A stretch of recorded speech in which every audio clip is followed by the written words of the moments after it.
waanumti tokko favorable kanatu laa haala qabsootiif kennataadha gaariidha ka jedhu jiru.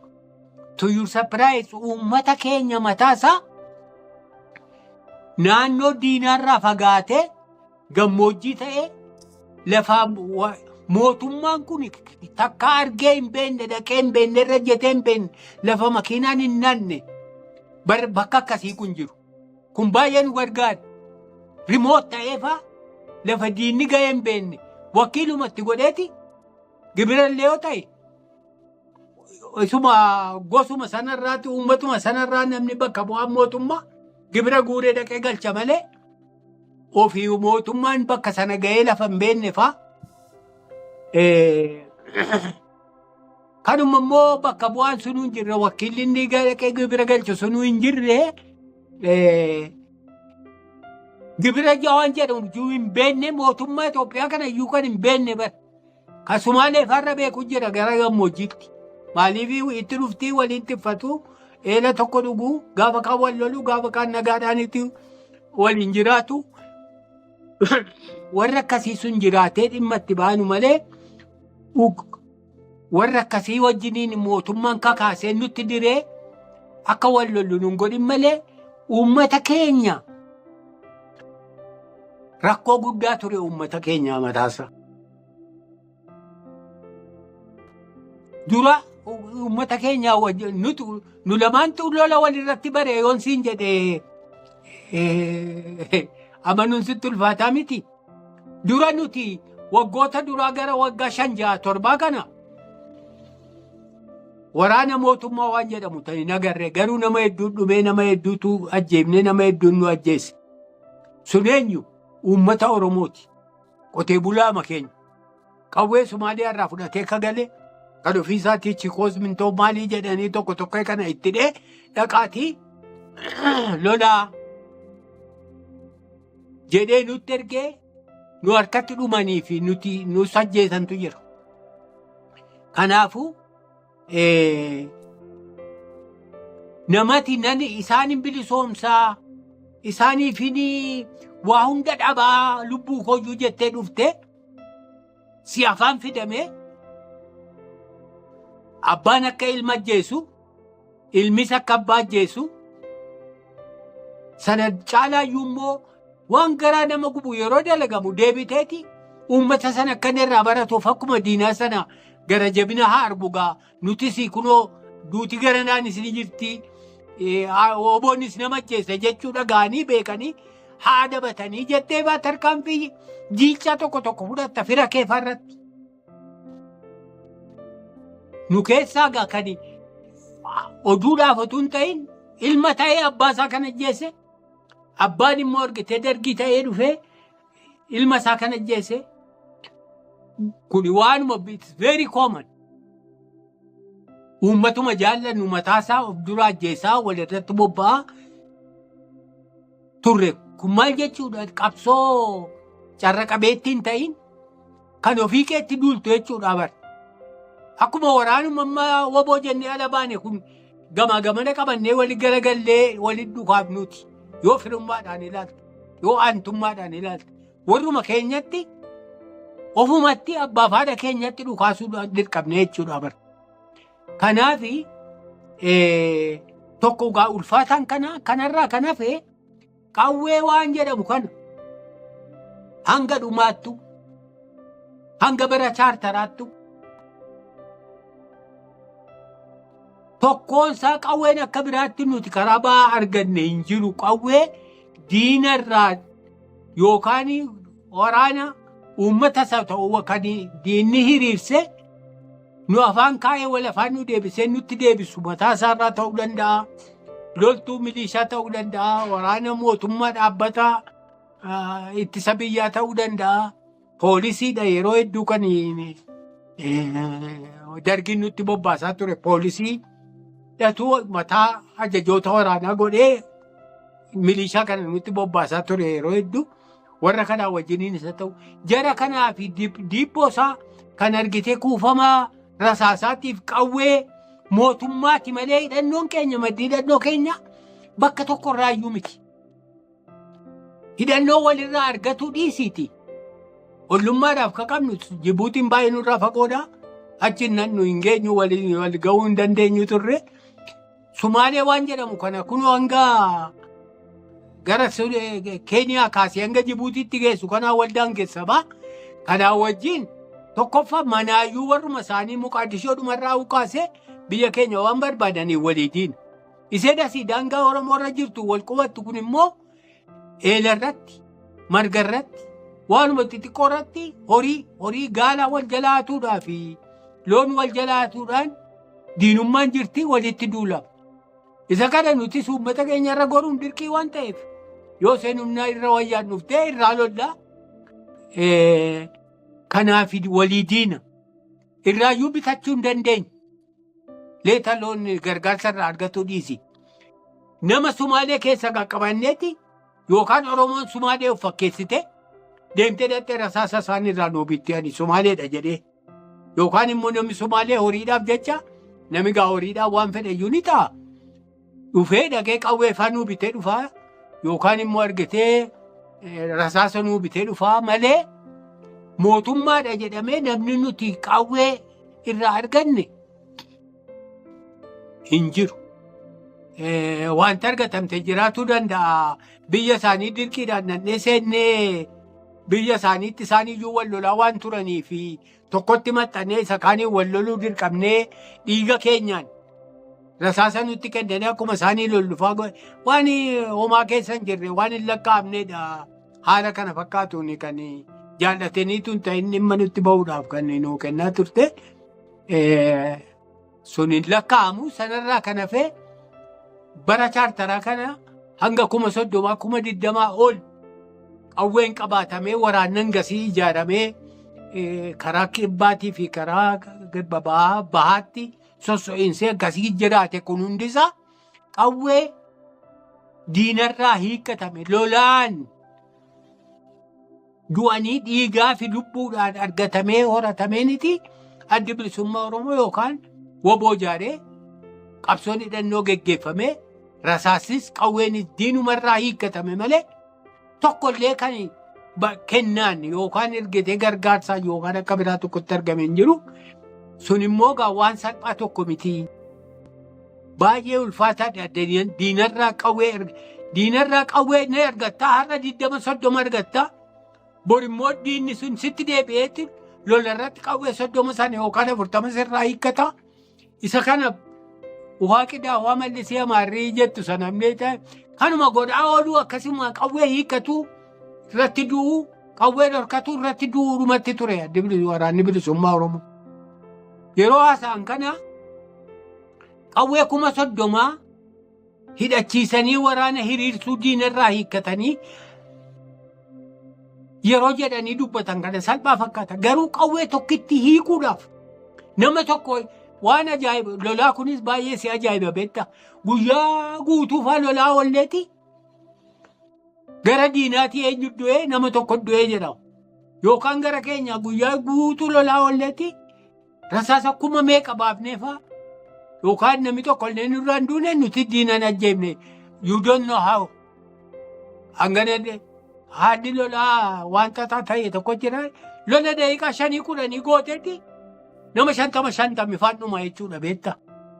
Kanaaf egaa salphaa miti qawwee tokko hiikkachuun salphaa miti nama tokko ajjeesuun salphaa miti. Guyyaa guutuu walirraa oolteen nama 3 yookaan nama 2 diinarraa ajjeefta. Lafti ati itti qawwee argatuun itti salphatu qorannoo guddaa gootee lafa argitee diinni itti kuufatu dhattee baankiidhaa fi mana meeshaa waraanaa mootummaa yeroo cabsitu wareega irra salphaadhaan ni argatta. Lolarratti garuu qawwee tokko yoo argachuun wareega guddaa dadhabbii guddaa bu'aa bahii guddaa gaafata. Kanaan immoo of ijaartee waraana mootummaa moo of godhuu jechuun haamilee dhumtisaayyuu dhugaan siin jedha bari ilaalcha nama tokkootiin gowwummaa fakkaata beektaa. Garuu yeroo immoo ta'ee gootee argamtu ati nama 5 nama 100 yeroo mootee argamtu yookaan sanarraa qawwee hiittee argamtu maal gootummaan kanaa olii gootummaan madaaf argattee xiyyaara argattee waan hundaa qabaattee diina loltu suni nuufi bari nuti bara sana bari bilisummaa miti kadhawwin waan nama jabeessine hawwin. Yaa Waaqayyo maaloo uummata Oromoo kanaa diinaa fi tole akkan jenne akka nutti hin duullee akka nu himanii nu basaasanii ijoollee keenya nuun gaagaasifnee madoo keenya hospitaala keenya qabeenya keenya gaara keessa dhoofanna kunnooti jedhanii himanii akka nu jalaan fuusifnee uummatuma keenya kana nu dammassii Oromoo waan nuti hojjetaa jirru kan akka galuun nu godhiidha hawwiin keenya guddaan. Sanatti dabalee gaafuma tokko meeshaa kan diinaa gitu kana qabaannee itti agarsiifne ariinee biyyaa baafne diinatti kan. Always nuti underdog, inferior nuti hidhannoodhaan yeroo hundumaa mootummaadhaa gati. Isaa madaafaan moortaraa fi helikoophteraan dhufee nu lolu kana nuti kilaashiin ni lola. Kilaashuma qabaannee rasaasaa walitti qabaanne diinni hidhannoo wayyaa nurra qaba jennee waan nu gungumnuuf yaalaan na hin jiru. Isuma sanattuu hin qabu. Amma bara wayyaanee kana harka duwwaa keenya waggaa 2-3 utuu duraa sossoonuufaa baqannuufaa dabarsine. Nama akkamittiin resistii godha akkamittiin waggaa tokko guutuufaa rasaasa malee gaara keessa babbaqatteetu hanga qaama rasaasa argattu tokko jiraattame. Determineeshinii guddaa waan ajaa'ibaati jabinni qabsoo kana keessatti ilmaan Oromoo agarsiisanii fi diina dura dhaabbatuuf godhan garuu hin mul'atu. Namni hin beekne hin beeku qawwee diinarraa hidhatanii lubbuudhaan qawwee jijjiiraa rasaasa lubbuudhaan jijjiiraa qabsoo jiraachisuuniif diina mo'uuniif diina ajjeesuun gootummaa hiriyaa hin qabne waan ajaa'ibaati. Maddii biraa hin turre diinuma ture maddii hidhannoo adda bilisummaa Oromoo yookaan waboodha siin jechuuf hin jedhee yoon gabaabse. Waa hedduu jechuun hin danda'ama. Waan ajaa'ibaa hedduu walitti himuun ni danda'ama. Utuu saba biraa ta'e, utuu uummata ofii jaallatu tokko ta'e, gootummaan ilmaan Oromoo dirree qabsoo bara qabsoo kana keessa dabarsine raawwatani. Waanuma ajaa'ibaa ta'eetu addunyaadhaaf barnoota guddaa ta'a. Kanaaf Oromoon loleerasii qabsoos godheerasii bilisummaaf jedhee waan nama boonsu hedduus keessas qaxxaamureera. Ikkuwaalii immoo akkasuma dadhabbiin laafinni hedduunis egaa mul'ataniiru. Garuu hin himanne malee jabina isaatu irra madaalaa siin jechuuf hin jedhe akka keessa dabarfame malee gowwummaa fakkaataa wallaalafaa fakkaataa murannoon barbaachifne faa jedhamee namni nuqee quyyuun dhabamu ta'a yoo ta'e malee dadhabbii qofaanii kan himamu miti adda bilisummaa Oromoo jechuuf hin jedhe. Waan xaxaa tokko waan wal kontiraadiktii godhu hedduutu jira. Amma sila maalan siin jedhaa ture uummatuma keenya walii dhukaasaa turre diinni walima keenya nutti walitti nu bobbaasaa tureen siin jedhee miti.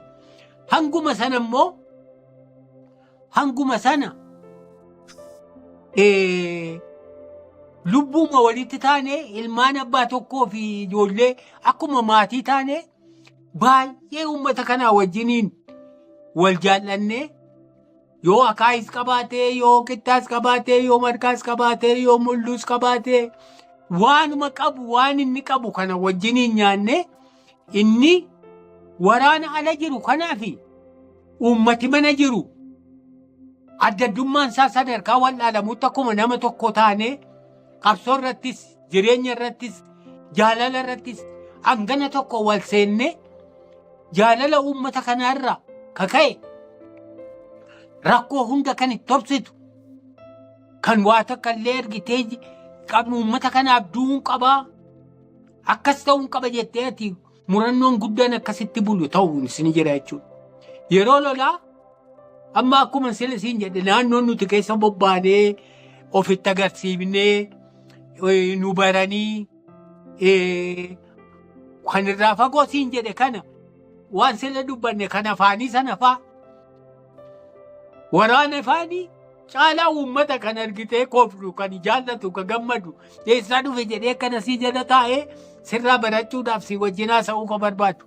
Isumatti argitee dogoggortu kanallee booda gaafa duraa sana akkana waliin turre akkana jetta turte amma kunoo akka gaariitti haasofte nu taate miti siin jedha beektaa. So uummata kana yeroo lola dhiira qofatu hin ta'in dubartiinitu nafin ijoolleenutu nafin yeroo waboonii muraasa tokkoon waraana mootummaa kanaan nama 100 itti dhukaasuuf lolu ililililil jedhanii qabii achiin maal jedhee mancaa fudhatanii harka duwwaa sii wajjin godhanii walii waraana diina kana 100 kana ariina beektaa. Ariisaa irratti namicha cabaa oolaa qotee bulaan kun mataan isaa irraa yeroo hiikkatu jira. Baay'ee wal seenuuti jira. Kanan sila siin jedhu kan itti duulu sunis ni jira. Kan waliin duunuu fi kan argitee lolallee waliin lollu sunuma jira. Kan madoo yeroo madaa'u fuudhee lola keessaa baasuu caala. Uummanni akka fedhe goda fedhe holqa fedhe dhaqee barbaadee kaa'ee utuu waraanniif dhaabii quban qabaatiin fayyisee ho'a kunoo abaluu fayyee jedheen sitti kennantu jira. Hagana wal seenuu tokkotu jira. Haala qabsoo ajaa'ibaa tokko qabsoo nama biraatiin saba biraatiin beennu akka gaariitti nuti yeroo walitti madaalamu keenya kun argitee waanuma ajaa'ibaa waan dur hin jirre yookaan hin beekamne yookaan hin eegne ta'utu jira.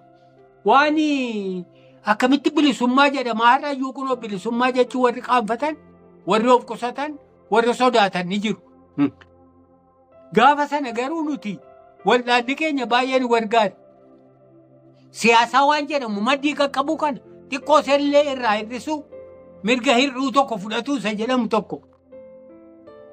Sammuma keenya keessa hundu bilisummaa jechuun asippa lazzaati. Bilisummaa fiduu jenneetuma gaafa manaa baanes akkasumatti baanee gaafa uummatatti makamnee jirrus bilisummaa waa lama wal jaallatuudhaaf saba kanaaf uummata kanaaf biyya kana jaallatuun yoo har'allee muraasuma taane yoo har'allee godinuma tokko jiran Oromoo isa keessaa dhumne beekna nutis waa'ee uummata Oromoo bakka biraa jiru warra kanatti himna. Kanuma waliin hin jirre kana biyya kanaaf lafa kanaaf uummata kana abdanna qabeenya keenya kana kanuma dhimma itti ba'an jiru kanuma biraa agabaa jirru kanallee nuti dureessa ofiin jenna. Kana malee immoo waa'ee warra akkuma siin jedhe warra Veetinaam warra Kiyuubaa warra qabsoo godhan tokko kana ilaallee bara sana warraaqxota warra qabsoo godhantu mo'ata malee warri mootummaa hangam jabaa ta'an hidhannoo ajaa'ibaayyuu yoo qabaatan hinuma mo'amu turan. Waanuma mo'uun kun shakkii hin qabnee fi qabsoo erga goone nima moonaa inni jedhu tokko akkuma amantii optimistik waanuma sana nutti bulcheen beeku ani an dhugaa dubbachuudhaaf takkaa xiqqoo seelleen shakkine waa'ee bilisummaa keenyaa kan hangana turras hin seenne. Yeruma gabaabduu keessa bilisoomne inni garuu harkifachuusaaf turuusaa kana. Edaa salphaa miti akka yaadne miti jenneetuma obbo dedeebiinis hin taatu dhiisuunis gaa hin taatu yoo waan biraaf illee dhiifne jaallan gaafa duraa nu biraa wareegaman hoogganoonni keenyaa fi namni kun hundinuu bilisummaa jedhameeti malee siyaasaa tolchinaa atoonoomii biraatiin itti argitee quufnee dhiibnaa. Akka biraa tokkotti wanti jedhamu sammuu namaa keessan ture utuu bilisummaa jedhanii dhuman jaallan hedduu. Nuti sharafuufaa bilisummaa irraa gaddeebinee naannootti mirga hanga tokko nu hayyamu obbulchuu nu hayyamu Itoophiyaa dimokiraatessuu maali inni jedhamu sammuu keenya keessa dikshiinarii keenya keessa hin jiru ture jechuudha. Kanaafuu warrummaan amma gara boodaa kana Itoophiyaa dimokiraatessuu malee nun baatu nun jedhan kunu bilisummaa ma jedhaa tura waan ta'eef. Jaallatsummaan nun jedhu abalufaanii uummanni keenya kana kanatti alaamanni isaa barbadaa'e gandi isaa gubate utuu bilisummaa jennu kan ilmitti abbaa jeesse abbaan itti ilma jeesse bilisummaa utuu jennu akkas ta'e sana har'a nuti gara biraa gorree dhaadannoo biraa kaafne. Harka kennine maal nuun jedhu ka jedhutti sammuu keenya keessaa qillisa jechuudha. Kanaaf gowwummaas haa ta'u ta'ee egaa hin beekne ani bilisummaa waan jedhamu sun gaafa dura sana shakkii tokkos birraa tokkos hin qabnu.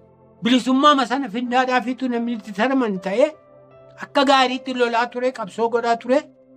Ayyaallallattummaan kunis mala baasuun kunis hojii laaftuu qabsoo keessa barbaaddachuunis wal shawwaduunis ni jira. Teendensiin naannummaa amantii maalii waan adda addaa kun 100% under control. Dhibbaa dhibbatti ta'uu utuu hin ta'in waan garasitti gaalchu jedhameeti kan adabamu. Waan sagaggaalummaatti nama geessu jedhameeti adabamu. Waan naannummaatti nama geessu yookaan calaqqisa isaa qabu fakkaatu jedhameeti adabamu. Adda addummaa amantii dhaaba keessatti yookaan hawaasa keessatti babal'isuu jedhamee dhibbaa dhibbatti hin ayyamamu. Kontirooldiidha. Irratti duulla. Hin danda'amu waan itti fakkaatuuf namni numaa'u hin qalbisu. Hin jiru waan ta'eef. Haalli jiru sin hawwatu waan sanaaf atis tolan jettu wal fakkaataadha. Waan tokko ati balleessite mirgatti qabaatte namni biraa immoo mirgatti hin dhorkamu jechuudha. Ekwalii immoo hundi keenya iyyuu hin goonu waan ta'eef godhuu sanatti ajaa'iba ta'a malee godhuu dhabuun ajaa'iba hin turre jechuudha. Kanaaf haalli amanuu suni dhibbaa dhibbatti turee jira. Haaluma keessa jirrutu akkasis nutti fakkaate. Har'a amma yeroo argitee siyaasaan biraa dhufu tooftaanii fi ayidooloojiin adda addaa as burku kana fa'a ajaa'iba nutti ta'a malee gaafa sana akkasuma ture. Ofii keenya irratti konfidensiidhaa fi abdii jaalala qabaatu qofatu hin taane isee hanga goollee yoo hubatuu baanne maal warra Kiubaayyuu akkasii miti. Maal Veetnaamiyyuu akkasittiin argitee Ameerikaayyuu moo'ee miti. Maali warri Aljeeriyaayyuu akkasii miti. Hanga ga'uyyuu moo'ixannoo odeeffannoo isaanii yoo qabaachuudha baanne Tigireenuu ama Eertiraanuu akkasii miti jenneeti of jajjabeessina.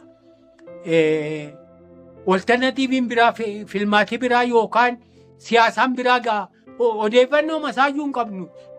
Beekumsu masaayyuu hin qabnu.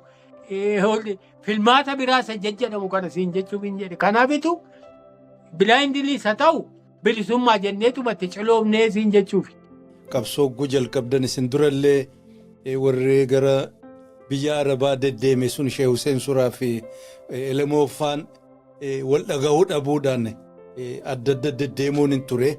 Achii booda dirree keessattis xiqqaatu chaartaraan dura marraa 2-3 guggufata gaaga'ama garaagaraatis hin mudate. Mee waan sana haala sana yaadattu akkamiin irra aantanii akkam ture rakkoo maaltu fakkeenyaaf jaallanu marraa 2 wareegamanii bobbaasaa fa'aan wal dhagahuu dhabuudhaan dirree dhiisanii deemuu ture.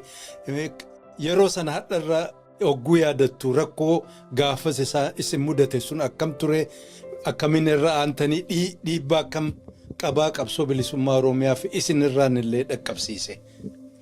Wanta siin jedhu kun side effects qabaateera ta'a. Jabina karaa tokkoon jabina qabda. Jabinni kun immoo deebi'ee mudaa qabaatuu danda'a. Amma fakkeenyaaf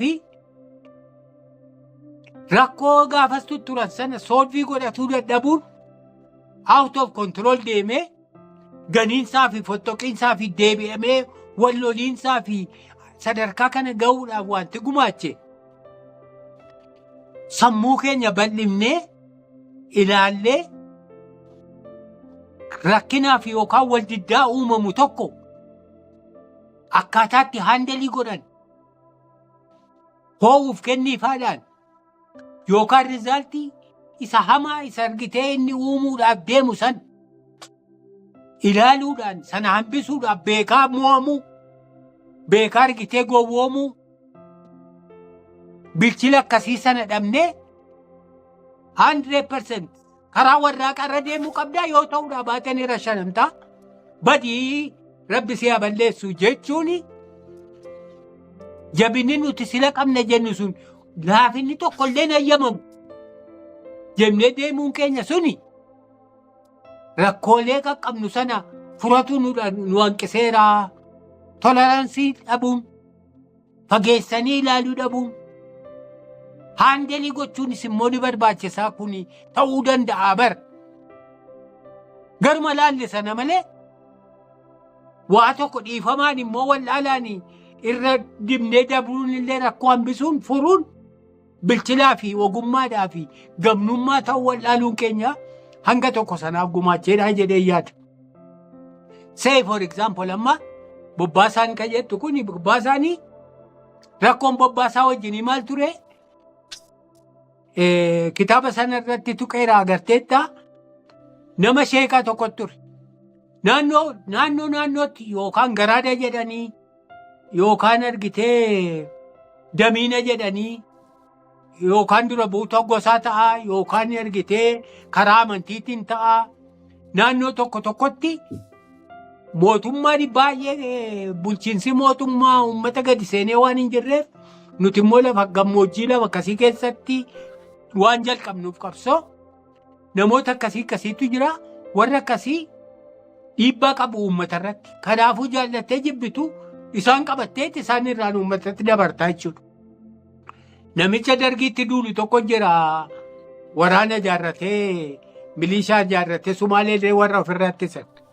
Sheek Mahammad kan jedhamu sanatti dhufnee namicha sana yeroo qabannee sanaan uummatatti maqabnu bobbaasaan kunii fi namni Sheek Mahammad kan jedhamu kun baay'ee wal seenanii wal jaallatan jechuudha. Namichi kun baay'ee nama jabaadha. Namni Sheek Mahammad siin jedhu kuni makaa Arabaa qaba. Arabummayyuu fakkaata. Oromummaan isaa tarii shakkiinuu qaba garuu jireenyaa fi waa hundaan Oromaa'eera malee. Isa kanatu waraana qabaa, ogeessaa, waan sibiilaa qawwee tolchuu beekaa, suphuu beekaa, mukarraa waan ajaa'ibaa hojjetuu beekaa, oorruusaa immoo uummatatu dalagaa fi jimaasaa, midhaansaa, qonnasaa uummata isaa kana hojjisiifata. Gooftaadhuma tokko gaa'inni. Haa ta'u garuu nuti nama dargii loluu barbaadna waan ta'eef waraana isaa sana siriirfatu waan barbaanneef isatti dhimma ba'uu waan barbaanneef uummata sana harkaa qabu kanallee qabatuuf isa keessa waan seenneef isatti waa'ee dhimma baane jechuudha.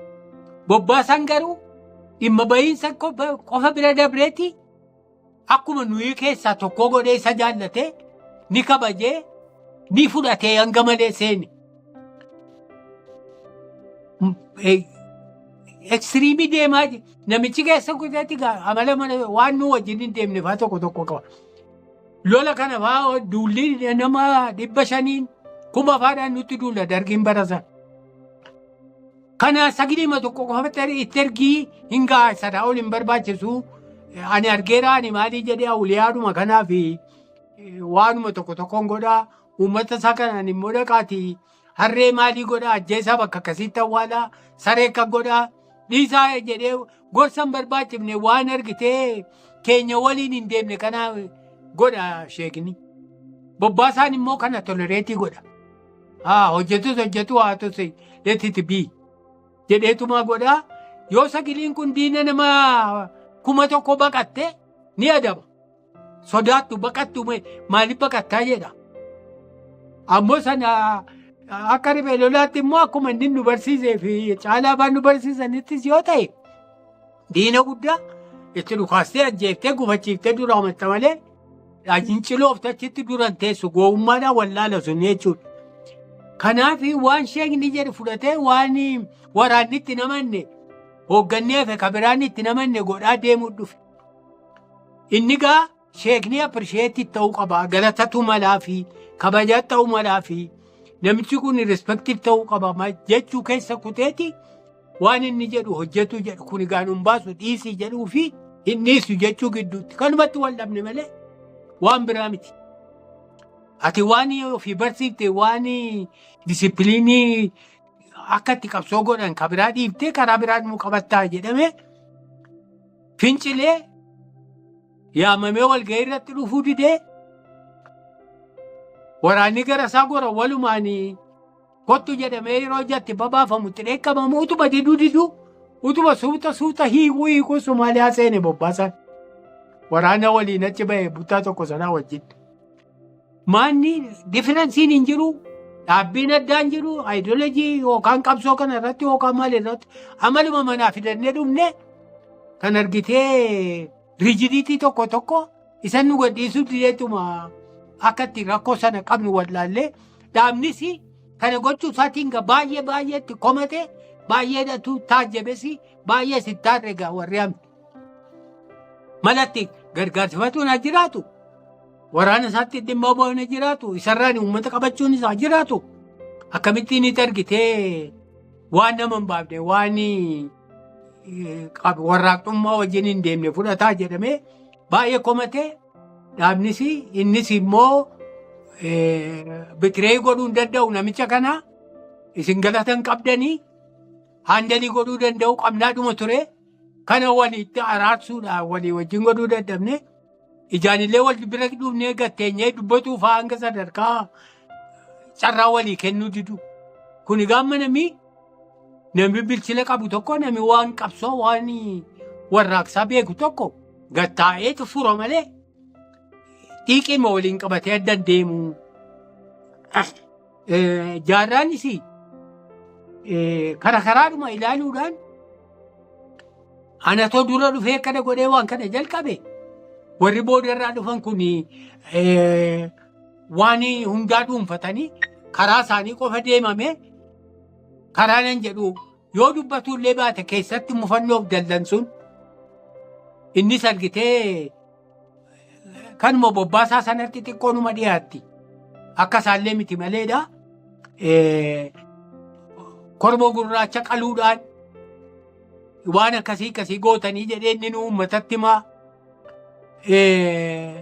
yeroon ganaa booda ni bilisoomna jedhee uummata gammachiisuudhaaf abdachiisuudhaaf obsisiisuudhaaf waan hin taane tokko jedhaa. Akkaataa qabsoo kanaa irratti illee ergitee akkuma uummataa galuutti itti dubbataa. Leekchariin inni uummataa kennu guddaan waan adareen uummata Oromoo gooteedha. Abbaa qoraanii jettee hayyoota keenya yaamti haadha aannanii jettee haadha aannaniitii nuti ilma qabnaa maqaa qabnaa Oromoo akkasisiniin jette miti jedhe waanuma akkasii kanaanii uummata keenya kakaasuuf dammasuuf diina inni beekurraa abbootii lafaa inni beekurraa adaree inni beekurraa sumaalee inni beekurraa uummata akka galuuf tokkotti itti dubbachuudhaaf akkanatti uummata apiroochii godhaa barsiisa akkasii kennaa. Kuni sirrii miti jechuun kun egaa suuta wal barsiifataa yeroo raadikaal barattuun hangidhatte sunii fi hayyoonni dhufanii fi ijoolleen dardaraa kuni qoosaa waan akkanaa kana bira deemuun beektu ittuma dhoostee dura dhaabbannoo waan kuni gamma dhaabee ture keessatti kanan dursu keessatti ijoolleen wal fudhattee akka nana dura dhaabbatti jechuun sunii fi tamaarii kiisha sagalii ayyaallallattuun akka ga'utti lolle amma addeebiteetti na gorsitee abbaa dhaabaanatti ta'uu barbaaddii jechuun sunillee waan akkasii namni silaa walii beekee maali kunii jedhamii baay'ee itti kolfanii baay'ee kun duubatti afaadha reakshinariidha qabsaa miti. Akkana wal goggodhuun kun silaa hin barbaachisu ture. Waan akkasii akka godhaa ture jaalbaaroodha. Dhiisaayii akkanan jedhinaa akkanan dubbatinaa akkanatti hin ilaalinaa jedheeti waraana kana gorsaa hanga danda'ame immoo jaarraafaas haandalii godhaa. Har'a dhiisii gaafa bilisoomne iyyuu pirezidaantii godhannaa. Yeroo wal geenyutti hoogganaan keenya ammallees borillees sumaa jedhe haandalii godhaa akkasitti itti dhiyaataa rispeetii godhaa jaallataa kabajaa ka deemu hubannoota bilchila akkasii sana akka qabu warra akka baaroofaati malee nu miti jechuudha. Nuti ittuma cabsu karaarraa mannaan adaba dhiisigaa adaba bira kunnee adaba lubbuun nama gaafachiisu jira bara siin jedhu sanagaa namoonni badii. Seerri dhorkaa godhee adaba lubbuutiin nama adabsiisuun du'anii fi gaafataman hedduudha. Kana hunda godhaa dabarree wanti sun egaa mudaas qabaateera bu'aas qabaateera. Kanaaf haallitti wal dhabne wal dhabiinsa guddoo diina dura akka diinaatti wal dura nu dhaabee wal nu ajjeesisu utuu ta'in qabaama wal laaluudhaaf. Dhiiqii man barbaachifne tokko keessa sesseenuudhaan waan dhufeedha. Karaa biraatiin wanti hundinuu bilisummaa haa jennu malee bilisummaan suni dursuu qabaa. Walabummaan dursuu qabaa. Isa jedhu kana dhabuudhaan wanti xiqqootti amannee fi karaa yaadne sana gorree xiiqii qabannee biriijii taanee hin ayyamnu waan akkasii jennee diinummaan barbaachifne wal gidduutti uumuuni. Keessattuu erga jaallan keenya baaroo faanis wareegamanii hoogganoonni kennuu irra bilchaatoo ta'an hangafoota nu ta'an wareegamanii warri hafne suni hanga barbaachisu tarii agireesiivii taane irraa hiika jedhutu natti dhaga'ama amma yeroo ilaalutti. Kanaaf utuu sana handalii goone irra ta'e waa hedduu hambifna turre. Rakkoon tokko kan isi humna keessaniin ala ka ta'e jaallan hoogganoonni bobba'anii karaa gubbaatti wareegamuudha.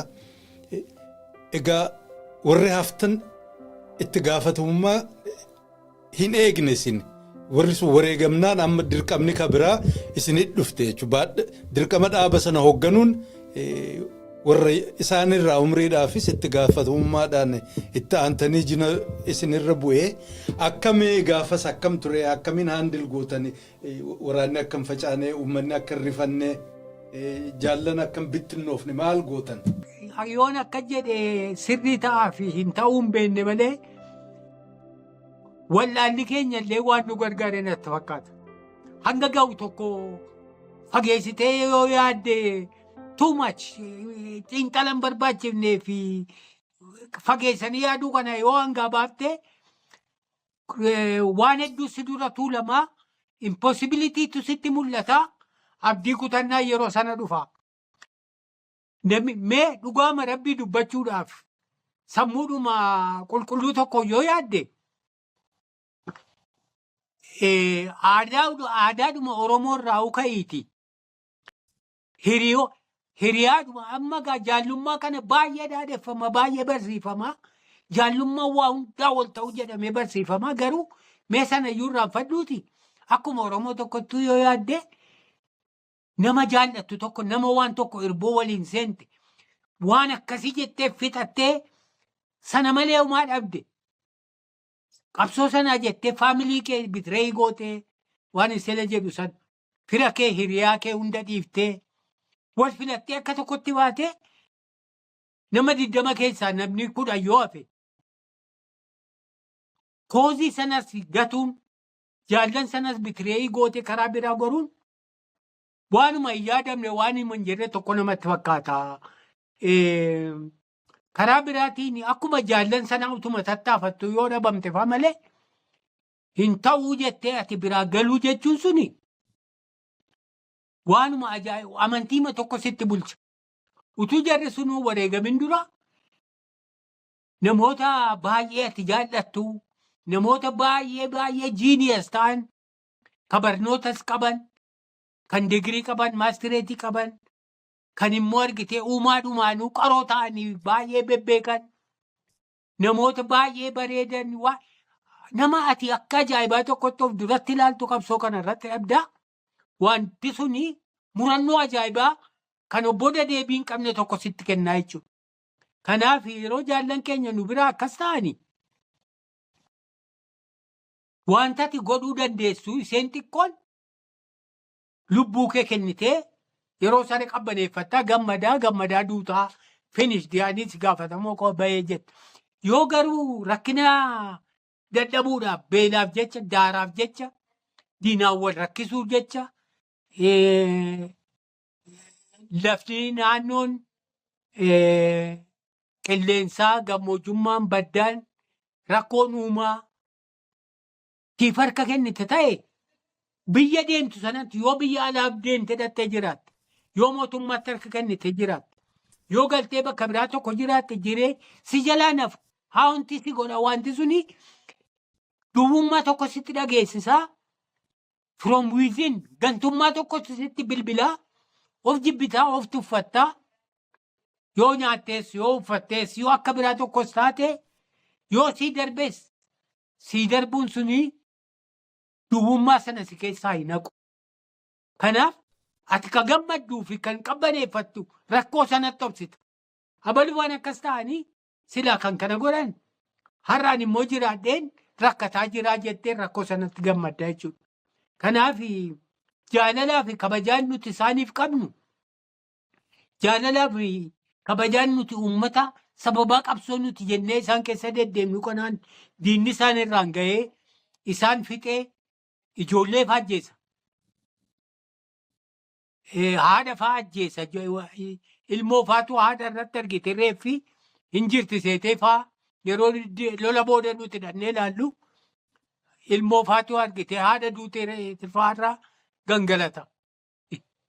Waan akkasii kana dhiiftee garamitti deemuu dandeessa. Rakkoo sanaaf dhibbuu sanatu miidhama sanatu wareegama sanatu murannoodhaa fi gootummaa sitti bulcha. Gootummaan waan ajaa'ibaa miti akka nuti dirree qabsootti agarretti waan si onnachiisan waan si rakkisan keessa qaxxaamurtee agartee kana harkan kennu abadan obboodan deebi'u. Obbooda deebi'uu kanaan yoo gantummaan yookaan obbooda deebi'uun jiraate du'a wayyaa waan jedhamu tokko sitti buluudhaan hamilee sii kennaa si murachiisaa. Kanaaf sun immoo namni hangi tokko murannoo qabaatee kaan dhabuutu hin ta'in hundinuu hanga yeroo sana jiru hundinuu murannoo qabaatee wal jajjabeessee abdii walitti bulchee walirratti abdii qabaachuu wal jaallachuu sanatu murannoo sana namaa kenna. Kanaaf riili wanti yeroo isaan jiranii waliin godhaa turretu sana nutti bulche karaa biraatiin egaa hin eegamne. Amma yeroo ilaallu barrisaas tureera isaanis egaa warra gaafas turre faadhaa fi hanga tokko haa ta'an malee umurii guddaa addaddummaa jaarsummaa miti. Hundi isaanii yaangii turan jechuudha. Leezan sartiifaayeef hundi isaanii. Isaan keessaa namiirra dullachaa yookaan hangafa jennu 33 yookaan 35 gadi ka ta'e bariisu qofa. Warri kabiraa 20 keessa turan jechuudha. Ijoolleen 10 keessa turte yuuni turte wareegama gaafasii sana keessa. Namni lamaan tokko.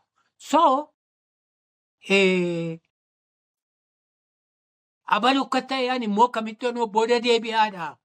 Wanti immoo isaanii gootu yoo jiraatte galatatti galchituuf yoo jiraatte isaan hin kaaftu garuu karaa isaan irratti dhuman irratti yoo lubbuu kennullee baatte haddaa qabsoo danda'atte qabsoo itti fufsiisuu ka jedhus nutti buluurraati. Kan jaallan gaafa sana jiran hundinuu galata guddaa qabu cichanii qabsicha itti fufsiisaniif wareegama qabsoon sun gaafattuu fi of kennuun kan namatti bulee filmaati biraa dhabamuu marraati. Kaleessi seenaadha. Seenaan kaleessaa bu'uura har'aati.